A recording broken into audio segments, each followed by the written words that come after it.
दोस्तों Trident limited की बात करें तो कंपनी ने अपनी एनुअल रिपोर्ट पेश कर दी है। कंपनी ने पिछले एक साल में क्या अचीव किया है उसकी सारी जानकारी एक्सचेंज के साथ में साझा की है, जिसको हम समझेंगे अच्छे से। दूसरी तरफ एजीएम की डेट भी आ चुकी है और रिजल्ट की डेट ऑलरेडी हमने पहले डिस्कस कर ली है, तो रिजल्ट भी हमारे सामने होगा, एजीएम भी होगा और जो शेयर होल्डर हैं उनको वोटिंग का अधिकार है, तो वो कब तक वोटिंग कर पाएंगे वो सारी जानकारी भी इस वीडियो के माध्यम से डिस्कस करेंगे। और ट्राइडेंट लिमिटेड जो एक्सपोर्ट के मामले में इंडिया की सबसे बड़ी कंपनी है, इसका 53% बिजनेस एक्सपोर्ट से आता है और कंपनी को लगातार पैटर्न हासिल होते हैं। ऑलरेडी हमने पिछले वीडियो में डिस्कस किया है कि यूरोप में इनको एक और नया पैटर्न हासिल हुआ है। तो ये जो प्रोडक्ट बनाते हैं वो दूसरों से हटके है और इनकी टेक्नोलॉजी दूसरों से बहुत ज़्यादा हाई क्वालिटी है और इसीलिए लगातार उनको पैटर्न हासिल होते हैं। तो अब आप देख सकते हो कि ट्राइडेंट जो अपने सेक्टर की एक खिलाड़ी कंपनी है, प्राइस बहुत नीचे है, अपने ऊपरी लेवल से आधी कीमत में मिल रहा है, जबकि इस समय बाजार ऑल टाइम हाई के आसपास है। तो क्या ट्राइडेंट में निवेश करना चाहिए? क्या वो ट्राइडेंट लिमिटेड का स्टॉक जो पेनी स्टॉक हुआ करता था 2020 के अंदर, जिसने लोगों को मालामाल किया, फिर से वैसा रिटर्न दे सकता है? इन सारी बातों को जानेंगे इस वीडियो के माध्यम से। लेटेस्ट शेयर होल्डिंग पैटर्न में क्या इशारा हो रहा है वो भी जानेंगे। लेकिन फ्रेंड उससे पहले अगर आप पहली बार हमारे चैनल पे आए तो चैनल को सब्सक्राइब कर दीजिए, एक बेल आइकॉन दबा दीजिए ताकि जब भी नया वीडियो बने पहला नोटिफिकेशन आपको मिले। वीडियो पसंद आए तो लाइक शेयर जरूर कीजिए। चलो फ्रेंड्स वीडियो स्टार्ट करते हैं। मैं हूँ आपका दोस्त SB दवे और हमारे अपने चैनल ऑनलाइन कमाई में आपका बहुत बहुत स्वागत है। सबसे पहले ट्राइडेंट के कारोबार की बात करें तो फ्राइडे के दिन 33.25 पर क्लोजिंग थी, जहाँ पे 1.37% की तेजी देखने को मिली। तो आपको ये तो पता ही होगा कि फ्राइडे को बाजार में 900 पॉइंट की भारी गिरावट हुई थी। अब इतनी बड़ी गिरावट के बावजूद भी ट्राइडेंट के स्टॉक ने लगभग 1.5% की अच्छी खासी तेजी बताई है और इंट्राडे में इसने 34 का अगर हाई भी बनाया तो ये आप समझ सकते हो कि इस लेवल पे काफ़ी अच्छी खरीदारी हो रही है।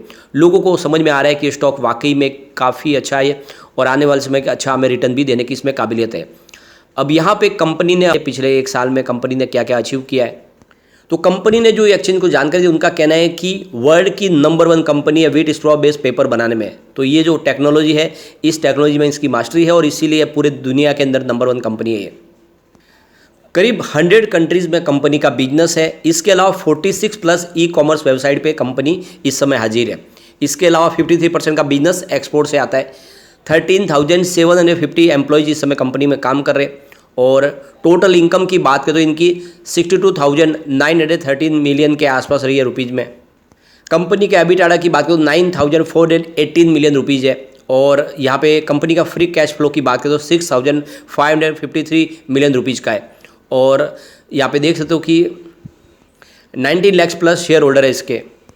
कंपनी के टोटल इनकम की बात करें तो 62,913 मिलियन रुपीज़ है और कंपनी का अगर PAT देखें प्रॉफिट आफ्टर टैक्स तो यहाँ पे आपके 4,219 मिलियन रुपीज़ का दिखाई देगा।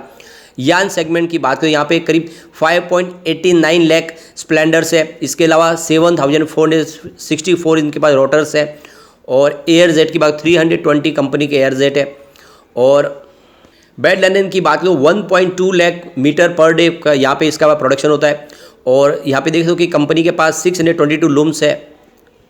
पेपर सेगमेंट की बात करें 1,75,000 TPA इसका पेपर प्रोडक्शन है। इसके अलावा केमिकल डिवीज़न की बात करें तो यहाँ पे 1.1 लाख TPA केमिकल प्रोडक्शन दिखाई देगा और इसके अलावा कंपनी का 49.4 मेगावाट कंपनी का पावर प्लांट है। आप समझ सकते हो कंपनी खुद अपने जितने भी प्लांट्स है उसके लिए बिजली का उत्पादन खुद करती है, अपने वेस्ट से भी वो बिजली बनाती है। अब यहाँ पे कंपनी के सब्सिडीज की बात करो आपको यहाँ पे ट्राइडेंट ग्लोबल कॉर्पोरेशन लिमिटेड दिखाई देगा। सेकंड नंबर पे ट्राइडेंट होम टेक्सटाइल लिमिटेड। तीसरी अगर सब्सिडीज की बात करें तो आपको ट्राइडेंट इनोवेशन लिमिटेड दिखाई देगा। फिर फोर्थ नंबर पे Trident home decor limited. 5 number पे ट्राइडेंट ग्लोबल इंक लिमिटेड। उसके बाद में आप देखें तो 6 नंबर पे ट्राइडेंट यूरोप लिमिटेड। तो कंपनी की 6 सब्सिडीज है जो अलग अलग विदेशों में कंपनियों में देशों में काम कर रही है और इसका काफ़ी अच्छा यूनिक बिजनेस है। तो आप देख सकते हो कि कंपनी कितनी मजबूत है और लगातार अच्छे पैटर्न हासिल हो रहे हैं, बहुत सारे अवार्ड मिलते हैं क्योंकि कंपनी 5R के ऊपर काम करती है। यानी जो एक बार पानी का इस्तेमाल कर लेते हैं उसको फिर से ट्रीटमेंट के माध्यम से इस्तेमाल करने लायक बनाते हैं, उसको फिर से यूज़ करते हैं। इसके अलावा जो वेस्ट निकलता है कंपनी से, उस वेस्ट मटेरियल से भी वो बिजली का उत्पादन करते हैं, यानी पूरा वेस्ट इस्तेमाल करते हैं। इस तरह से कंपनी हर प्रोडक्ट का फिर से इस्तेमाल करती है। अब यहाँ पे कंपनी के रिजल्ट की डेट भी आ चुकी है 27/7/2023 है। 27 जुलाई को हमारे सामने रिजल्ट होगा और आप ये समझ सकते हो कि रिजल्ट बेहतर रहने की उम्मीद है। पिछले रिजल्ट की अगर हम बात करें तो मार्च 2022 में 1,870 रुपीज़ के आसपास रेवेन्यू था, जो मार्च 2023 में कम होकर 1,573 रुपीज़ के आसपास रह गया।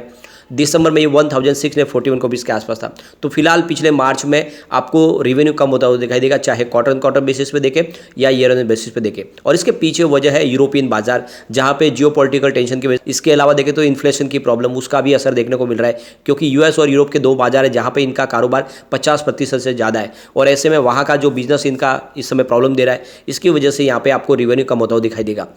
अब प्रॉफिट की बात करें तो मार्च 2022 में देख सकते हो कि 181 रुपीज़ के आसपास प्रॉफिट था, जो मार्च 2023 में कम होकर 130 रुपीज़ के आसपास आ गया, और दिसंबर में 144 रुपीज़ के आसपास था।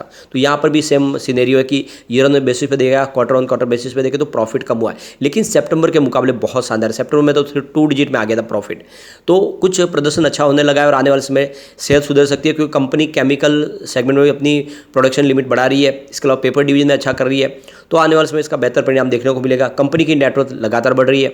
मार्च 2022 में जहाँ पे 3845 रुपीज़ के आसपास थी, वो मार्च 2023 में बढ़ के 4193 रुपीज़ के आसपास पहुँच गई है।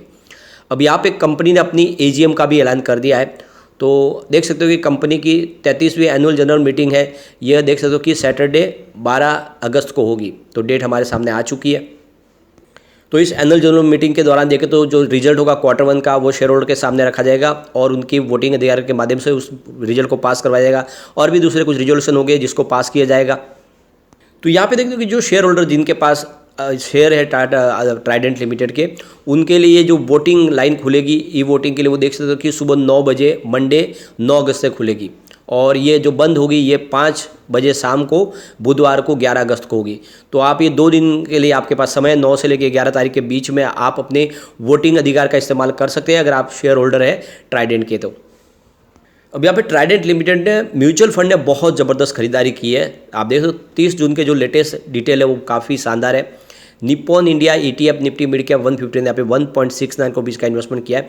उन्होंने 1.89% की मंथ ऑन मंथ बेसिस पे अपनी होल्डिंग को बढ़ाया है। Motilal Oswal Nifty mid cap 150 ने 1.63 रुपीज़ का इन्वेस्टमेंट किया और 3.68% की उनकी holding month on month basis पे आपको बढ़ती हुई दिखाई देगी। Nippon India Nifty mid cap 150 index fund की बात करें तो 1.48 रुपीज़ का इन्वेस्टमेंट किया है, 0.83% की होल्डिंग उन्होंने बढ़ाई है मंथ ऑन मंथ बेसिस पे। Motilal Oswal Nifty mid cap 100 की बात करें तो 0.81 रुपीज़ का इन्वेस्टमेंट किया है और 3.23% की होल्डिंग उनकी मंथ ऑन मंथ बेसिस पे आपको बढ़ती हुई दिखाई देगी। मीरे एसेट निफ्टी मिड कैप 150 की बात करें तो 0.61 रुपीज़ का इन्वेस्टमेंट किया है, उन्होंने 18.60% holding month on month basis पे बढ़ा दी है। ICICI Pru Nifty mid cap 150 की बात करें तो 0.35 रुपीज़ का इन्वेस्टमेंट है और 0.09% की होल्डिंग उनकी भी मंथ ऑन मंथ बेसिस पे बढ़ी है। SBI Nifty mid cap 150 index ने भी 0.30 रुपीज़ का इन्वेस्टमेंट किया है और 1.56% की होल्डिंग उनकी मंथ ऑन मंथ बेसिस पे बढ़ी है। इसके अलावा ICICI Pru Nifty mid cap 150 index की बात करें तो 0.30 रुपीज़ का इन्वेस्टमेंट है और 8.56% उनकी holding month on month basis पे बढ़ी है। इसके अलावा Aditya Birla SL Nifty mid cap 150 ने 0.19 रुपीज़ का इन्वेस्टमेंट किया, उनकी holding 0.77% month on month basis पे घटी है। मीरे एसेट निफ्टी इंडिया मैन्युफैक्चरिंग ने यहाँ पे 0.15 रुपीज़ का इन्वेस्टमेंट किया हुआ है, उनकी 12% की मंथ ऑन मंथ बेसिस पे होल्डिंग घटी है। तो ओवरऑल देखें तो सभी म्यूचुअल फंड ने बहुत ज़बरदस्त खरीदारी की है और ये इसके पीछे वजह यही है कि कंपनी बहुत मजबूत है, अपने सेक्टर की लीडर है और आने वाले समय डेफिनेटली इसकी तेज़ी का दौर शुरू होगा, क्योंकि ये कोरोना काल में स्टॉक 2-3 रुपये के आसपास था जो 70 तक चला गया था। यहाँ पे शेयर होल्डिंग पैटर्न में भी आप देख सकते हो कि प्रमोटर ने अपनी होल्डिंग को बढ़ाया जून में। 72.94% की होल्डिंग थी, दिसंबर जो 73.19% पर आ गई है, कोई भी गिरवी शेयर नहीं है। FI ने भी यहाँ पे अपनी इन्वेस्टमेंट को बढ़ाया है, दिसंबर में जहाँ पे उनकी 2.36% की होल्डिंग थी जो जून में बढ़ के 2.47% हो गई है। DI ने भी होल्डिंग बढ़ाई है, 0.04% की होल्डिंग थी दिसंबर में जो 0.05% हुई है। म्यूचुअल फंड की होल्डिंग भी बढ़ी है, 0.05% हो गई है। अदर्स की होल्डिंग आपको घटती हुई दिखाई देगी, 24.66% की होल्डिंग थी दिसंबर में जो 24.29% पर आ गई। ओवरऑल आपको इसमें इन्वेस्टमेंट करना चाहिए और आप चाहे तो रिजल्ट का इंतजार करें, बहुत जल्द आ जाएगा, 3-4 दिन बाकी है, रिजल्ट के बाद निवेश कर सकते हैं, लेकिन स्टॉक बहुत अच्छा है। ट्राइडेंट बहुत मजबूत कंपनी है, अगर आप इसको कम से कम 5 साल के लिए होल्ड करते हैं स्टॉक को तो आने वाले समय निकट भविष्य में 500 को टच करने की ताकत रखता है। तो लॉन्ग टर्म इन्वेस्ट के लिए काफ़ी अच्छा मौका, खरीदारी आपको करनी चाहिए। लेकिन फ्रेंड, कोई भी इन्वेस्टमेंट करने से पहले अपने फाइनेंशियल एडवाइजर्स के बारे में ले ले या अपना खुद का रिसर्च करें, क्योंकि मैंने वीडियो आपके एजुकेशनल पर्पज़ के लिए ही बनाया। वीडियो पसंद आए तो लाइक शेयर जो कीजिए और चैनल को सब्सक्राइब कर दीजिए। Thank you.